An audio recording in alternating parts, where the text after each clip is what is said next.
सीधे रुक कर लेते हैं गोंडा का, जहां पर मुख्यमंत्री योगी आदित्यनाथ संबोधित कर रहे हैं।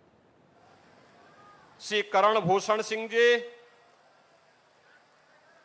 जिला पंचायत अध्यक्ष श्री घनश्याम मिश्रा जी, लोकप्रिय विधायक कटरा श्री बावन सिंह जी,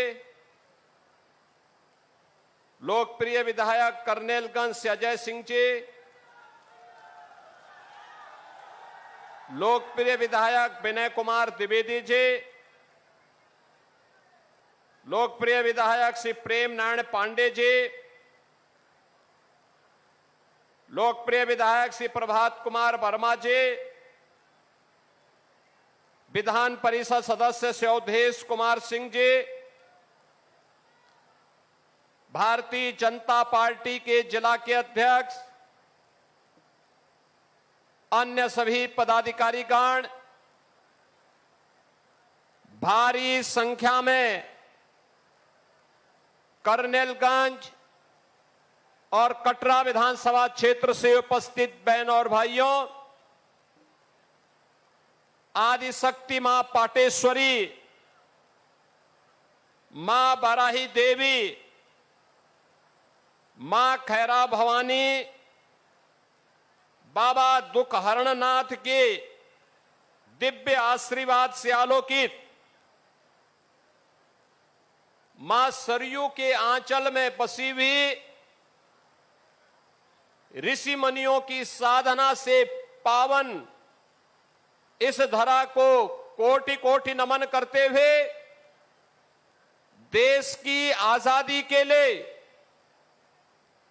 अपना सर्वस्व न्यौछावर करने वाले महान स्वाधीनता संग्राम सेनानियों की स्मृतियों को नमन करते हुए विनम्र श्रद्धांजलि अर्पित करता हूं। बहनों और भाइयों, आज मुझे एक बार फिर जनपद गोंडा में आने का अवसर प्राप्त हुआ है। अत्यंत ऊर्जावान जनपद है। यहां का युवा ऊर्जावान है। यहां का अन्नदाता किसान परिश्रमी है। यहां की बहनें और बेटियां प्रतिभाशाली हैं और यहां का कारीगर और हस्तशिल्पी भी जब भी उसे अवसर मिला है उसने अपनी हुनर की छाप देश और दुनिया तक पहुंचाने में कोई कोताही नहीं की है। जनपद का अपना पौराणिक इतिहास है। इस जनपद ने देश की स्वाधीनता आंदोलन में अग्रणी भूमिका के साथ कार्य किया, लेकिन आजादी के बाद जो अपेक्षित विकास जनपद गोंडा का होना चाहिए था, वह बहनों और भाइयों, वह विकास तुष्टीकरण की भेंट चढ़ गया, अराजकता की भेंट चढ़ गया, भाई भतीजेवाद और जातिवाद की भेंट चढ़ गया और उसी का खामियाजा गोंडा जनपद को भुगतना पड़ा। जहां पर सरयू मैया की असीम कृपा रहनी चाहिए थी और जहां की फसलें लहलहाते हुए देश के पेट को भरने का कार्य करती,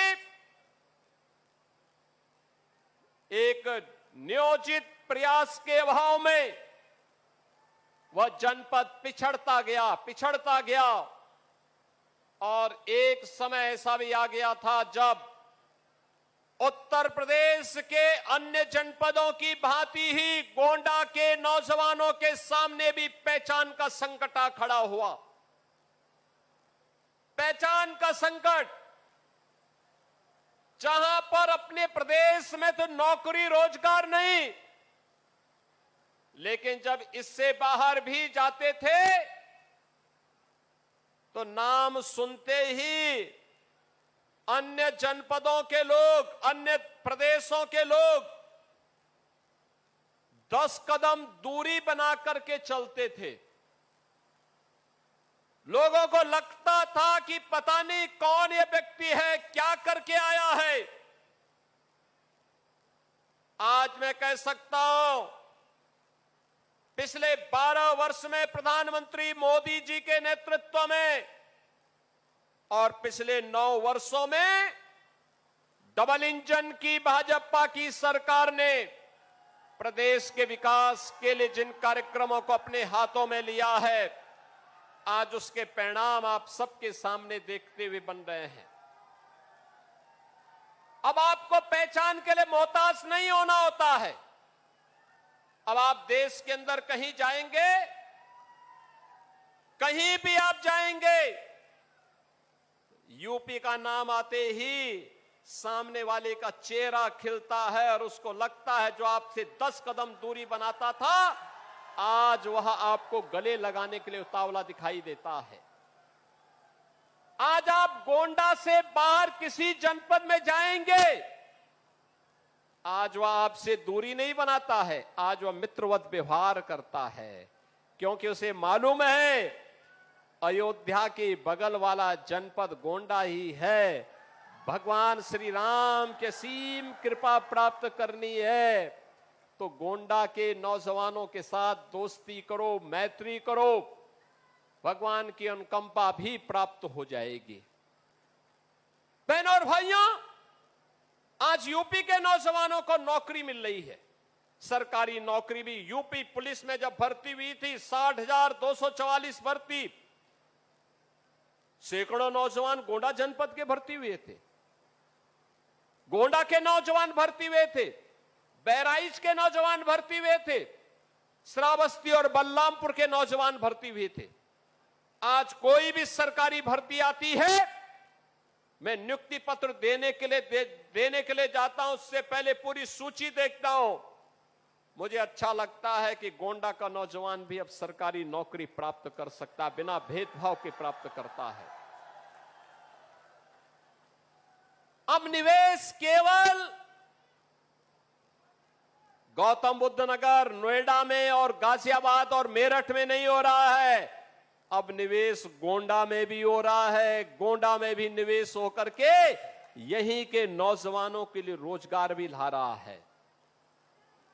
विकास कैसे होना चाहिए, मैं अभी मंच पर देख रहा था, मंच पे देख रहा था मैं, लगभग 20 लाभार्थी थे अलग अलग योजनाओं के। किसी को प्रधानमंत्री आवास योजना, किसी को मुख्यमंत्री आवास योजना, किसी को स्वच्छ भारत मिशन में शौचालय, व्यक्तिगत शौचालय का लाभार्थी बनकर के कोई आया, कोई